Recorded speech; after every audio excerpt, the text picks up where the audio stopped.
Hi everyone! I am so excited to start this YouTube channel. I know everyone's been waiting and I've been waiting to be able to get this finished. What I really want to do with this channel is talk about daily life, like dogs, life with friends, and how I'm getting through this. Basically updating with doctor's appointments and after surgeries. I know how important it is to update after surgeries because everyone wants to know how I'm doing and if I am struggling or in pain, and I feel like it is really necessary to communicate that because no one knows or understands what people go through unless they go into depth and take the time to do so. So with that, I am trying to be able to inform people the struggles, but also the miracles that come with this journey that I am facing. Now I'm going to talk about my foundation of how I came to love dogs so much and the story behind that.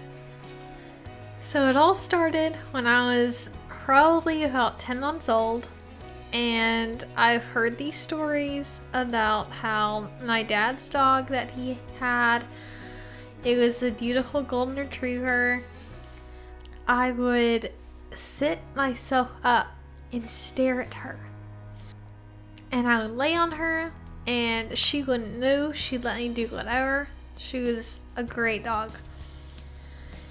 She passed away before I was even 2 years old, but I think that that bond that I somehow developed with her when I was an infant really stuck with me.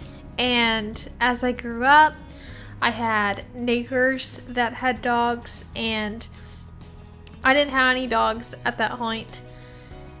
So I claimed their dogs as mine, and I would go over there all the time. By the time I was literally about 10 years old, I would dog sit for my neighbors. In December of 2010, my dad told me and my sister to come with him to go get my mom a Christmas gift.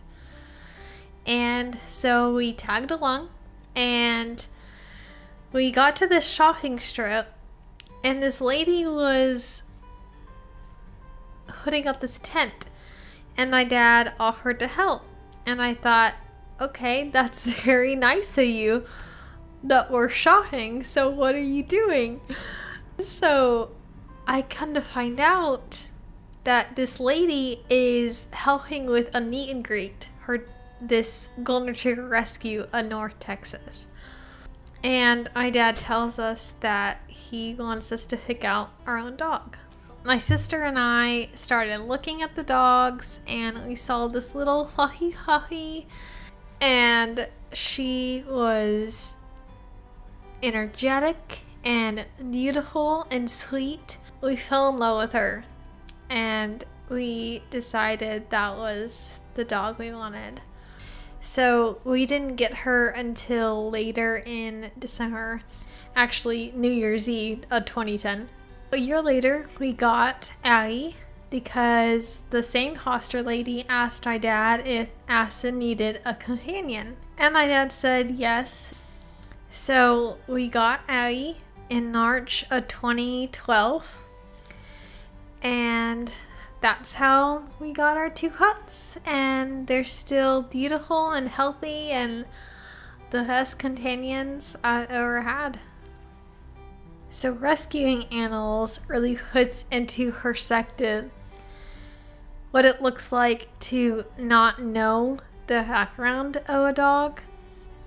So it's really important to communicate once you learn that animal's behavior, the visitors, the pet sitters, anyone who interacts with those pets, tell them about the behavior you see and had with them.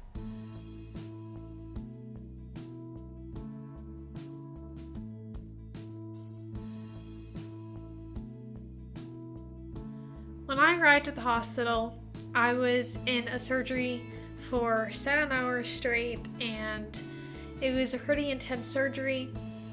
So they put me in an induced coma for around 8 days, and when I woke up, I couldn't talk.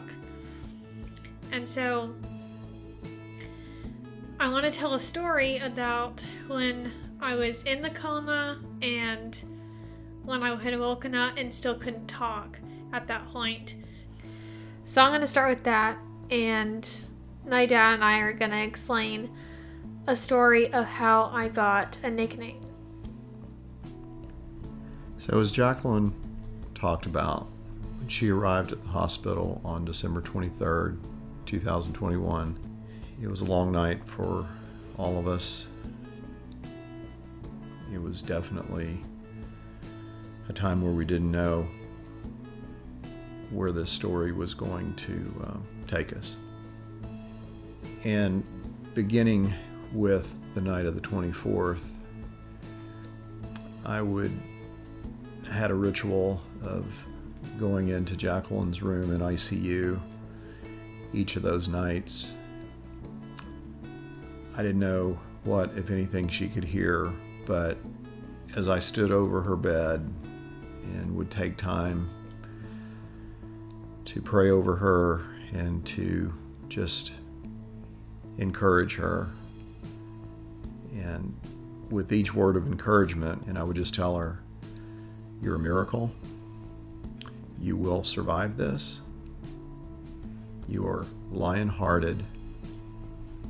You will be healed, and you will be restored." One night, it was when I was awake from the coma, but I still couldn't talk at the time. However, I did take sign language in high school for 2 years as my foreign language, so I used that to my advantage to communicate with my family and even my nurses. So I would basically just use the alphabet because not a lot of people knew anything other than that. So when my dad had said those few things and that I had the heart of a lion, I stopped him and I notioned, no, I had the heart of a tiger. So I also signed tiger. And let me elaborate on that because it's a very poignant and precious memory of mine. So as Bereka, her older sister, and I were in the room, and you have to understand from a father's perspective, the fact that she was signing, she wasn't really at all able to open her eyes. She certainly wasn't able to talk. We didn't know how well she could hear because we of course knew at that time that her ears had been ripped off in the attack. But she could hear us well enough to where she could respond to what I was saying, and then thank goodness both Jacqueline and Bereka know sign language. And I'll say this, I was always so proud of the fact that Jacqueline and Bereka knew sign language, and that goes back to middle school for both of them when they spent time with hearing impaired children and learning disabled children as part of their school. And again, as I'm standing there that night next to Bereka, and I'm just watching them just go to town as far as going, signing and communicating, and I'm just there for the ride because unfortunately I don't sign. But it was just so miraculous, everything that was going on, that I was able to be a part of that quote-unquote conversation, and I could have Bereka translate to me or from me to Jacqueline.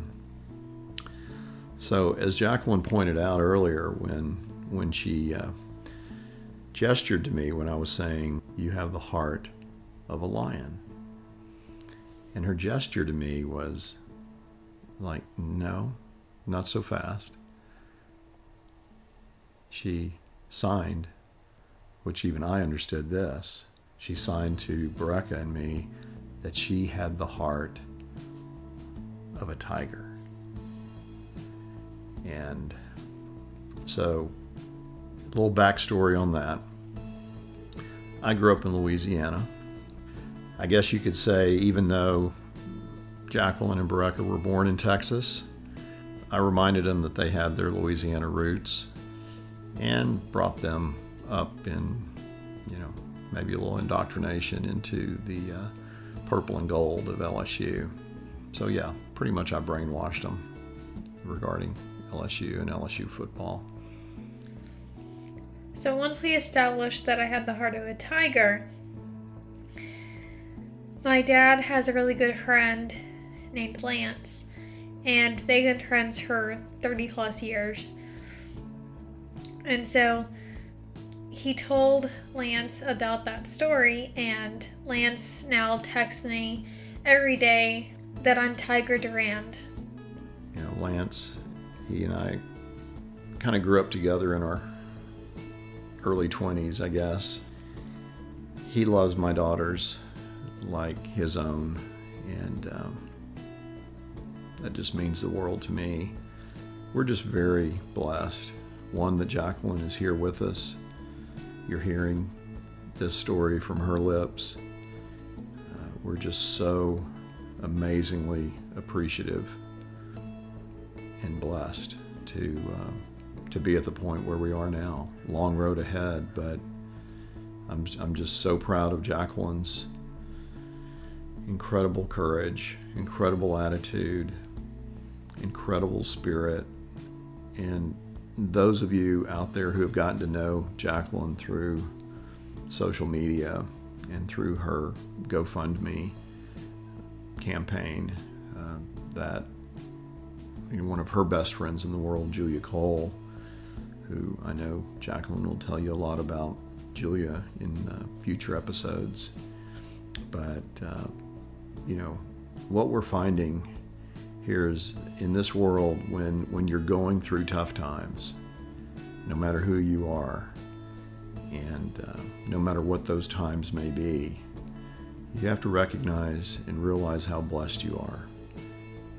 And what you realize is that no matter how dark the days are sometimes, for all of us, for any given reason, at any given point in our lives, you don't have to look very far or very long to find people who have it tougher, and they too need our support, need our prayers, and so just a huge thank you to everyone out there.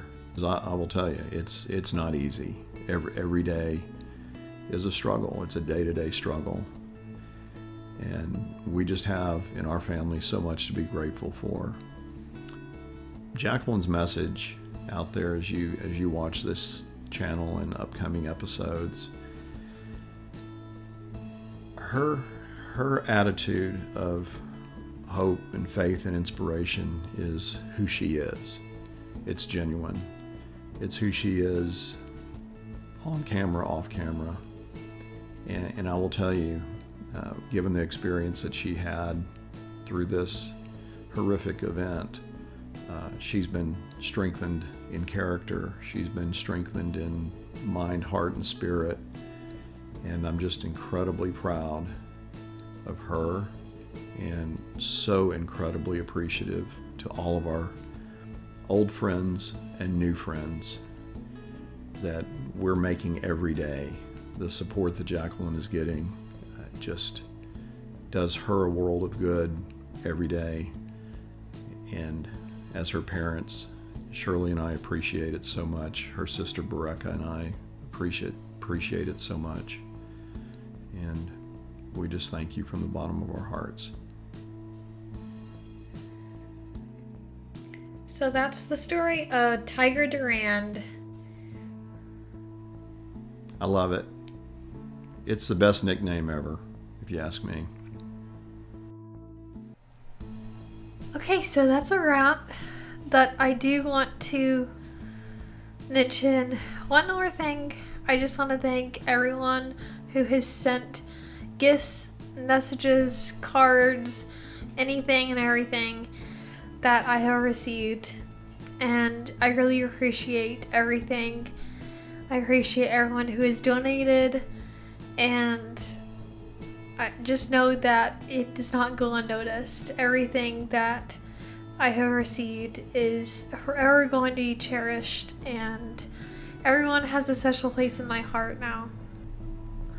I also want to mention this picture behind me was sent to me by a couple of my sister's friends, and it has a really good meaning to it behind the words and from the people it came from.